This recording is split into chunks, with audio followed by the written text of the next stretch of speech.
Google करा हमने list of snipers, तो उसमें आपका नाम आता है, ठीक है, मतलब वर्ल्ड के 200 स्नाइपर्स में से एक नाम आपका आता है, और आपको जेल भी जाना पड़ा था।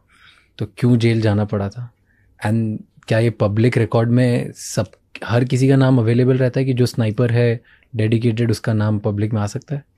नहीं, एक्चुअली क्या है सर, देखिए कि हर किसी का नाम भी नहीं आ सकता, डिपेंड करता है नाम कौन डालता है। देखो, उससे पहले भी अगर आप एक इंसिडेंट देखो 2011 से पहले भी, तो एक सिंपल था, दुनिया की नज़रों में कुछ भी हो कि एक आइडेंटिटी मेरी अलग थी कि मैं डिफेंस के लिए काम करता हूँ, ठीक है, या इंडियन आर्मी के लिए काम करता हूँ, या स्पेशल फोर्स के लिए काम करता हूँ, या एनएसजी के लिए।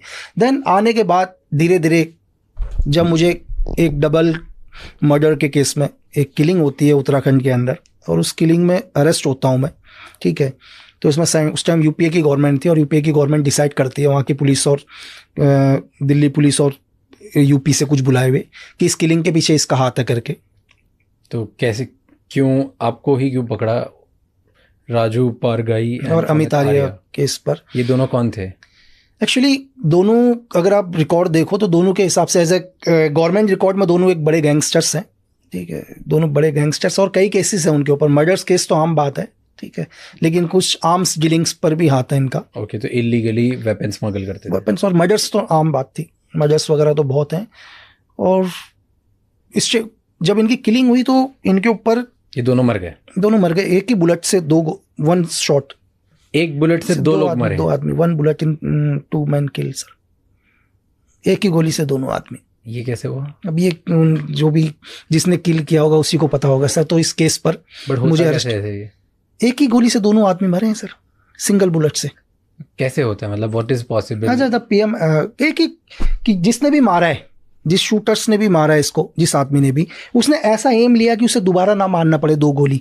उसने इस टाइप का डायरेक्शन बनाया है कि वो एंगल लिया है कि एक ही साथ दोनों का हेड जाना चाहिए करके, दोनों के हेड एक साथ एक ही गोली से। और कैसे पॉसिबल है, मान लो अगर ये 2 लोग हैं तो सामने से दोनों नहीं, तो फिर वो एंगल वैसा लेगा ही नहीं ना सर, साइड से रहते एज ए थ्योरी के हिसाब से। अगर जैसे मैं तो एग्जाम्पल के लिए आप और मैं बैठा हूँ, मैं और आप हैं अभी सामने, एक दूसरे के सामने बैठे हुए, अगर कोई स्नैपर होगा, अगर मेरी थ्योरी के हिसाब से अगर कोई चलता है तो 100% या तो आपके बैक से मुझे मारेगा या मेरे बैक से आपको मारेगा, दाएं बाएं से नहीं मारेगा, ठीक है, क्योंकि एक गोली मारने के बाद वो रीलोड करेगा तो इतनी देर में मैं रेडी हो जाऊंगा, सेकंड्स के फर्क में।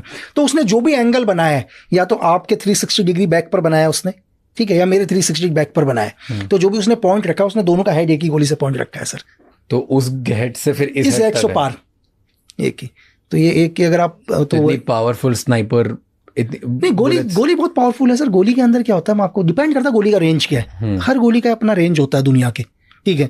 आप एक पिस्टल से फायर करते हैं तो पिस्टल का रेंज है 15 मीटर सर। 15 मीटर पर मेरी तरफ से आप 12 सर भी लेके आ जाओगे तो 12 सर भी उड़ा देगा, वो पार कर जाएगा। AK-47 है, 300 गज रेंज है उसका। 300 गज में मुझे लगता है अगर हम 15 आदमी भी खड़े होंगे तो 15 को पार कर देगा सर। बट एक ही शर्त होनी चाहिए कि गोली आपके बोन में टच नहीं होनी चाहिए सर, क्योंकि बोन बहुत मजबूत होता है। बोन को गोली नहीं पार कर पाती, एकदम से तोड़ देगी, पार नहीं कर पाएगी। एक बुलेट से 2 लोगों को मार दिया, 2 लोगों को, दोनों टॉप गैंगस्टर्स, दोनों टॉप। कई केसेस, तो फिर कभी केस प्रूफ नहीं हुआ सर। तो इसके चक्कर में आपको जेल में डाला? मुझे उठाया इस केस के ऊपर कि ये किलिंग भाई आपने करी है, मैंने करी है किलिंग, ठीक है। लेकिन किलिंग के लिए भाई उस टाइम यूपीए गवर्नमेंट एक ही चीज थी कि यार भाई किलिंग का कोई मोटिव तो होना चाहिए, क्यों मारूंगा? चलो एक कोई मतलब नहीं, हम कहीं जानते ही नहीं, लेकिन मारेगा क्यों आदमी?